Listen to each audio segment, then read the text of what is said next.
15-year-old. I am here to represent our Veg Mayo cheese sandwiches. So let's begin.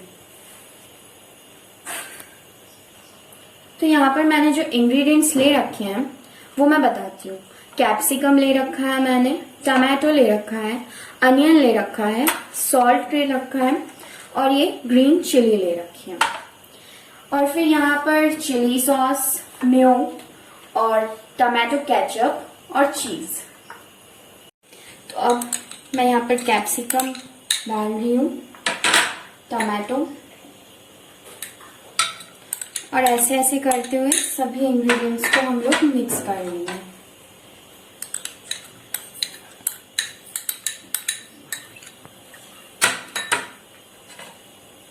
Green chilli भी ले ली है।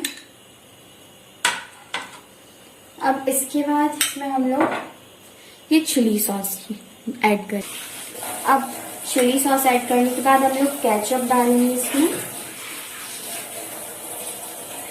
Ketchup को ज्यादा use नहीं करेंगे क्योंकि हम लोगों ने टमाटोज पहले से ही ले रखे हैं। इसके बाद मेयोनीज डालेंगे।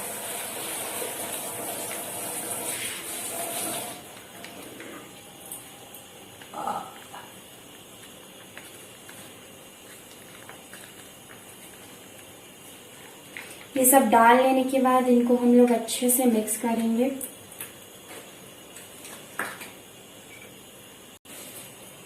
अब हम लोग इसमें चीज ऐड करेंगे। तो ये मैं चीज डाल रही हूँ इसमें। ये हमने चीज ले रखा है। अब हम लोग इसको अच्छे से मिक्स कर देंगे। इसमें सॉल्ट भी ऐड करेंगे अपने टेस्ट के अकॉर्डिंग। तो ये मैंने सॉल्ट ऐड कर दिया है और इसको भी अच्छे से मिक्स कर लेंगे।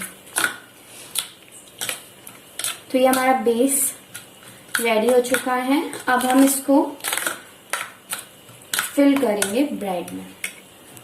अब ये मैं फिलिंग कर रही हूँ इसमें।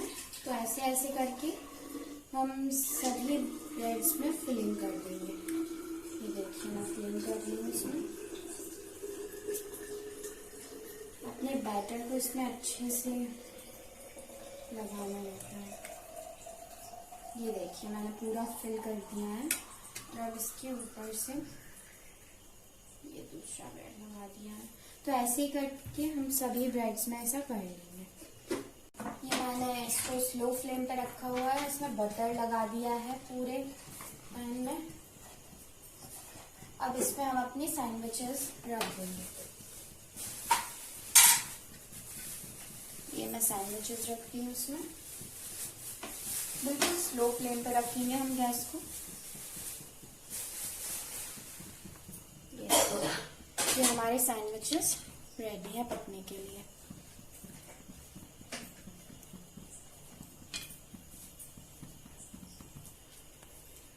इनको मैं बहुत ही लाइट फ्राई कर रही हूँ। और ये मैं इनको एक साइड से पलट चुकी हूँ।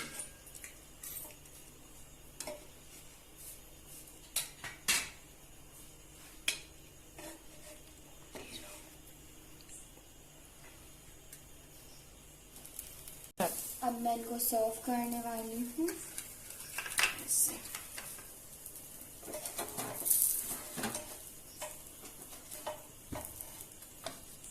अब ये मैंने इसको सर्व कर दिया है। केचप के साथ में इसको मैं सर्व कर रही हूँ। और इसको बहुत ही अच्छे से डेकोरेट करने के बाद ये देखिए ये बहुत ही ज़्यादा क्रिस्पी बना हुआ है। ये देखिए बहुत ही ज़्यादा क्रिस्पी है। अंदर चीज़ है, मेयोनीज है इसके। बहुत ही ज़्यादा डिलीशियस फूड है। तो मैंने जो इंग्रेडिएंट्स इसमें यूज़ किए हुए हैं वो सभी इंग्रेडिएंट्स भी इनफैक्ट मैं इन्फीमार्ट से ही लाई हुई हूँ। और इन्फीमार्ट एक बहुत ही अच्छा मार्ट है। वहाँ पर सभी चीज़ें अवेलेबल होती हैं। Thank you.